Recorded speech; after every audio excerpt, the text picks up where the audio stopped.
आजच्या चर्चेसाठी आपल्याला जे काही धर्मशास्त्रीय स्रोत मिळाले आहेत हं, त्यात एक अशी कल्पना मांडली आहे जी सुरुवातीला जरा गोंधळात टाकते. हो. कल्पना करा की ज्याच्याकडे आधीच सर्व काही आहे हं, त्याला वारसा हक्काने काहीतरी मिळवावं लागतंय. हो, हे तर विरोधाभासासारखं वाटतं नाही का? बरोबर. आणि हाच या सगळ्या चर्चेचा केंद्रबिंदू आहे. या स्रोतांनुसार काय आहे की एका दिव्य अस्तित्वाने स्वतःच्या अमर्याद शक्तीला आणि स्वरूपाला स्वेच्छेने मर्यादित करण्याचा निर्णय घेतला. अच्छा, यालाच स्वतःला रिक्त करणे असं म्हटलं गेलं आहे. आणि खरं तर या कृतीशिवाय वारसा हक्काची कल्पनाच निरर्थक ठरते. ठीक आहे. चला तर मग हे उलगडून पाहूया. या स्रोतांमध्ये अनेक धर्मग्रंथांचे संदर्भ आहेत. आपला उद्देश यामागची मूळ संकल्पना समजून घेणं आहे. म्हणजे स्वतःला रिक्त करणे या मोठ्या त्यागातून येशू हे नाव हं, ते वारसा हक्काने कसं मिळालं, हं. त्या नावात एवढं सामर्थ्य का मानलं जातं आणि या सगळ्याचा अंतिम न्याय आणि आणि तारणाशी काय संबंध आहे? यातली सगळ्यात मोठी कल्पना ही आहे की एका अमर्याद दिव्य अस्तित्वाने, ज्याला धर्मशास्त्रात देवाची दुसरी व्यक्ती म्हणतात, त्याने स्वेच्छेने स्वतःच्या दिव्य स्वरूपाचा त्याग केला. विचार करा, जणू काही एका राजाने आपला मुकुट आणि सगळी राजेशाही सोडून एका सामान्य नागरिकाप्रमाणे. जगण्याचा निर्णय घेतला. हो, अगदी. जेणेकरून तो आपल्या प्रजेला खऱ्या अर्थाने समजू शकेल, त्यांचा विश्वास जिंकू शकेल. म्हणजे हा वारसा हक्क केवळ एक कायदेशीर बाब नाही, तर तो एका मोठ्या त्यागातून जन्माला आलेला आहे.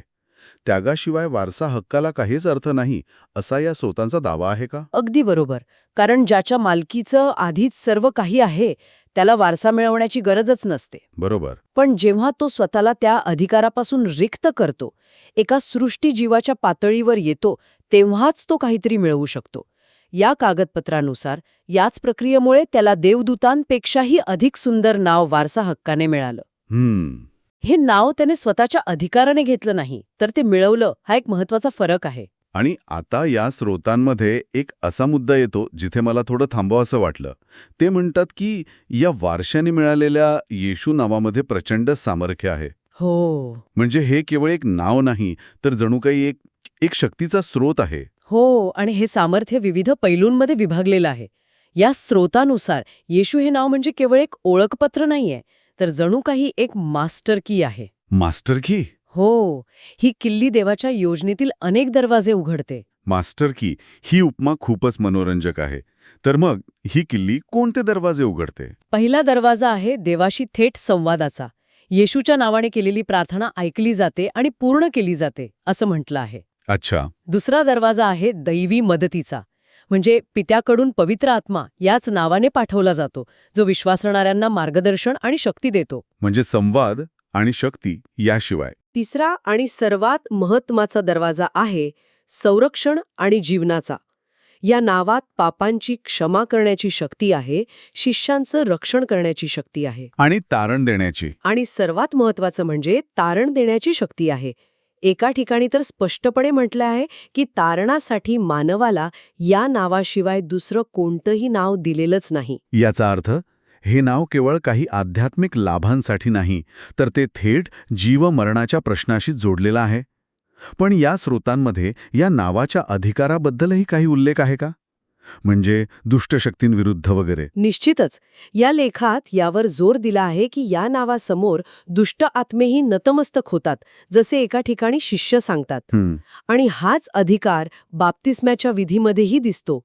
पिता, पुत्र आणि पवित्र आत्म्याच्या नावाने दिलेला बाप्तिस्मा हा येशू ख्रिस्ताच्या नावानेच दिला जातो, असे हे स्रोत सांगतात. थोडक्यात सांगायचं तर हे नाव देवाच्या योजनेची एक कार्यकारी प्रणाली म्हणजे एक ऑपरेटिंग सिस्टम म्हणून सादर केलं आहे. ठीक आहे. म्हणजे एका दिव्य अस्तित्वाने स्वतःला मर्यादित करून एक सामर्थ्यशाली नाव मिळवलं, जे एका कार्यकारी प्रणालीसारखं काम करतं. पण हे नाव आणि सामर्थ्य मिळवण्याचा अंतिम हेतू काय होता? केवळ चमत्कार करण्यासाठी? नाही. या स्रोतांनुसार या सामर्थ्याचा थेट संबंध अधिकार आणि न्यायाशी आहे. तुम्ही बरोबर मुद्दा पकडला आहे. हे सामर्थ्य अंतिम ध्येय नाही, तर एक साधन आहे. पित्याने सर्व अधिकार पुत्राला दिले आहेत, असं एका ठिकाणी म्हटलं आहे. पण हा अधिकार केवळ एक पदवी नाही. म्हणजे असं की रूपांतरणाच्या डोंगरावर पिता स्वतः सृष्टीला आज्ञा देतो की हा माझा प्रियपुत्र आहे, याचे ऐका. अच्छा. म्हणजे पित्याने केवळ अधिकारच दिला नाही, तर सृष्टीला त्या अधिकाराचं पालन करण्याची आज्ञाही दिली. यातून एक व्यवस्था निर्माण झाली. हो. यामुळे स्वर्गात आणि पृथ्वीवर सर्व अधिकार आता येशूचे आहेत. यातला एक महत्वाचा दावा असा आहे की जे देवदूत पतन झाले नाहीत ते स्वेच्छेने आज्ञा पाळतात. आणि जे झालेत त्यांना फक्त जबरदस्तीने नियंत्रणात ठेवलं जातं. हा फरक महत्वाचा आहे. 1 मिनिट थांबा. म्हणजे स्वतःच्या इच्छेने प्राण देण्याचा अधिकार आणि इतरांना शिक्षा देण्याचा अधिकार, हे दोन्ही एकाच व्यक्तीला कसे मिळू शकतात? हे अधिकार एकमेकांशी कसे जोडलेले आहेत याबद्दल स्रोत काय सांगतात? हां, खूप चांगला प्रश्न आहे.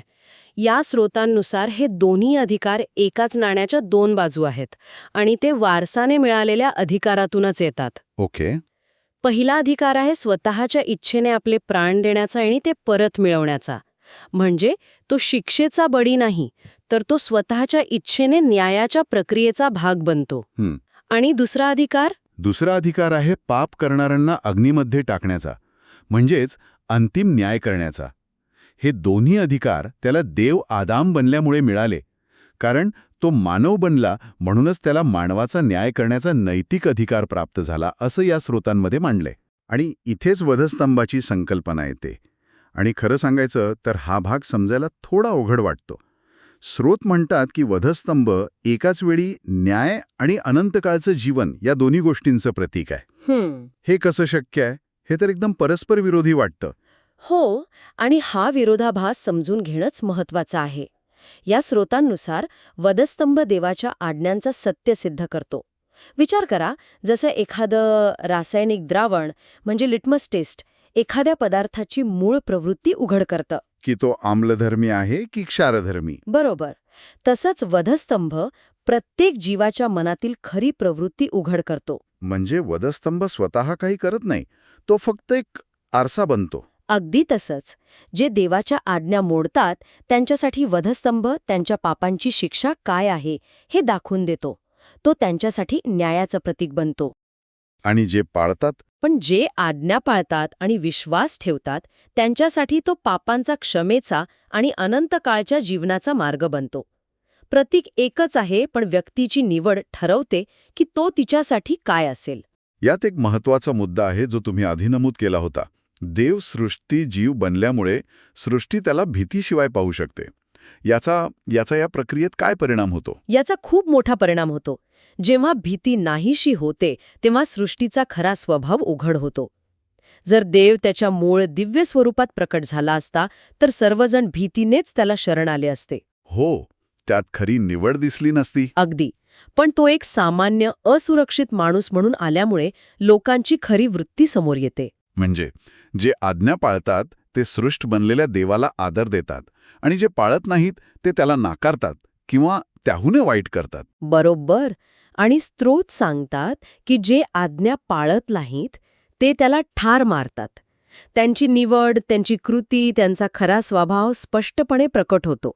यात कोणतीही जबरदस्ती नसते आणि हाच नियम विश्वासणाऱ्यांच्या बाबतीतही लागू होतो, असं या स्रोतांमध्ये म्हटलंय. देव विश्वासणाऱ्यांना लांडग्यांमध्ये पाठवतो असं एक उदाहरण दिलंय. तर ह्या सगळ्याचा उद्देश काय? हे सर्व दुःख, ही परीक्षा, हा संघर्ष, यामागे काय हेतू आहे? या चर्चेचा आधार असलेल्या स्रोतांमधून असं दिसून येतं की या सर्वाचा अंतिम उद्देश न्यायाच्या दिवशी पारदर्शकता आणणे हा आहे.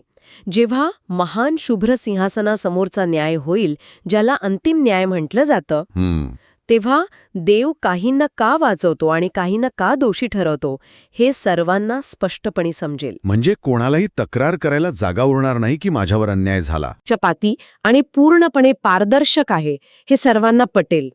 या स्रोतानुसार ही संपूर्ण प्रक्रिया केवळ शिक्षा किंवा बक्षीस देण्यासाठी नाही, तर देवाच्या न्यायाच्या स्वरूपालाच सिद्ध करण्यासाठी आहे.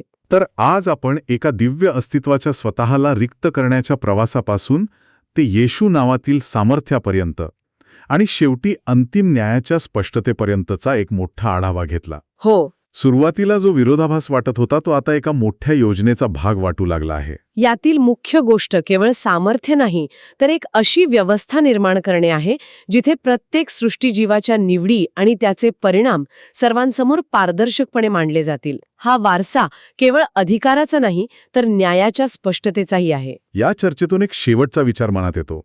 आजच्या स्रोतांमध्ये एक गोष्ट नमूद केली आहे की जे पतित देवदूत आहेत ते आज्ञा पाळत नाहीत, तर त्यांना फक्त जबरदस्तीने नियंत्रणात ठेवले जाते. जर अंतिम ध्येय हे निवडीचं स्वातंत्र्य आणि त्यातून होणारा न्याय स्पष्ट करणे असेल, तर स्वेच्छेने आज्ञा पाळणारे म्हणजे चांगले देवदूत आणि जबरदस्तीने नियंत्रणात ठेवलेले म्हणजे पतित देवदूत यांच्यातील हा फरक या धर्मशास्त्रीय चौकटीत दिव्य अधिकार आणि स्वतंत्र इच्छाशक्तीच्या स्वरूपाबद्दल काय सूचित करतो?